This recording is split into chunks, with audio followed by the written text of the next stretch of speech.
The line that's coming across, you could tell this is the right side of the heart and this is the left side of the heart. And being that the right side is a smaller or thinner walled than the left side, because the right side is only the pulmonary pump, so it's only going to pump as far as to the lungs, which is very local. And the left side of the heart has to be thicker since it is going to, it's the systemic pump, it's going to pump to the rest of the body. And if we open it up, you can see that on both hearts. Okay. So focusing on just the walls first. So the right side is thinner walled, as you can see, and the left side is far larger. Does it help if I hold it like this? Okay. So let's close this one. Okay. Right side of the heart, thinner walled. Then left side, thicker walled. Okay? So when you see that, you have to know automatically.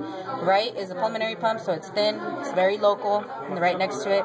And then the left side is to the rest of the body, so it has to be really strong.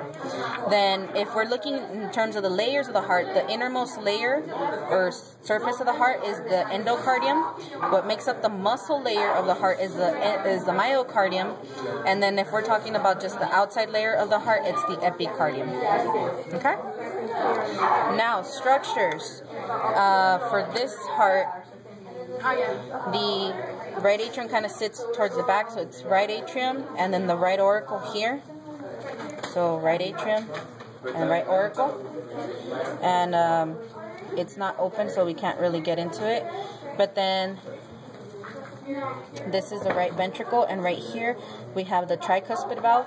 Tricuspid valve is on the right side, and the little cords that hold down the valve, so you see them right here, or on this side, you can see the cords. These are the chordae tendineae, and they insert into the papillary muscle, or this side right here, you can see it clearly, the papillary muscle. Papillary muscles are what contract and relax and cause the valve to close and open. This structure, if they were to point right here and ask you, name the structure, it's the interventricular septum, okay? If they say the layer, then it's the myocardium. There's also interatrial septum, but since we don't have the atrium open, we can't really look at it.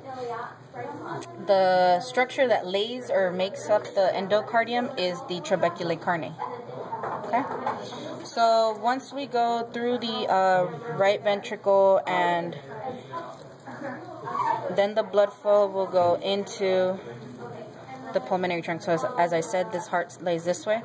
So rising from the right ventricle, this structure here is a pulmonary trunk. And they will use probes to be able to have you guys identify it. So remember, it rises from the right ventricle, or comes from the right side, since you can only see the superficial anatomy here. That's the pulmonary trunk.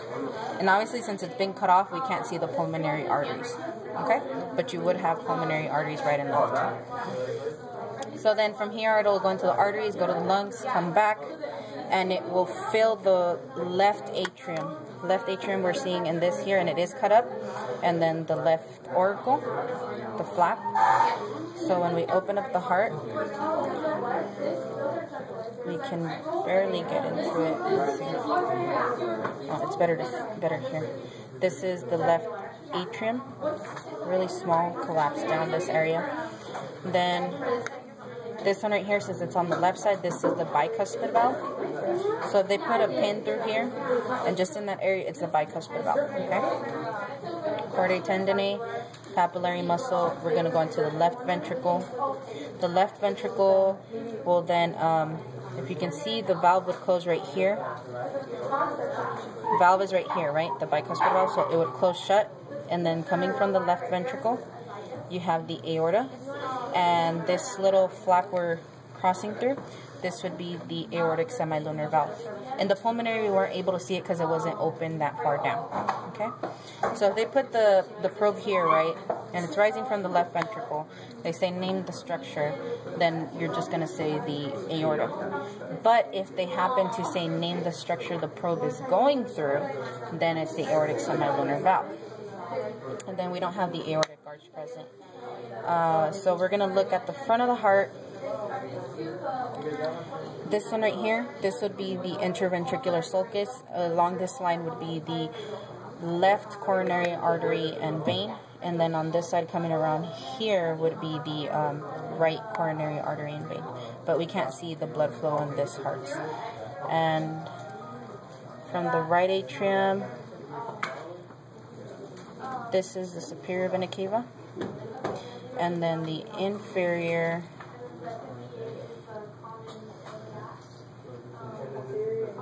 is this one right here. So this is the posterior view of the heart. Inferior vena cava, superior vena cava. Okay, and that's it for the heart. Thank you. Well, they named the semilunar. Which one? Or the lunar, what is it called? The aortic semilunar? Yeah, aortic semilunar. Right here. Aortic semilunar valve is this little flap here. And on that side too, right? Yeah. And if they were to put it through the pulmonary trunk, so if they say name the structure, it's a pulmonary trunk. If they say the structure that the probe is penetrating through or passing through, the pulmonary semilunar valve. They would probably have it open for that though, right? Not like that. They can have it like this because you can still see where the probe is coming, what side of the heart, or they can open it up. And where's the aorta again? The aorta is rising from the left side, so it's either this one right here, or they can put it on this side too. So it'd be going to the aortic semilunar. And the aorta is like, it's kind of like posterior to the pulmonary trunk, right? Well, they kind of sit side by side. Because the pulmonary arteries will sit kind of like in a T, and the aortic arch will be surrounding one of them. Okay?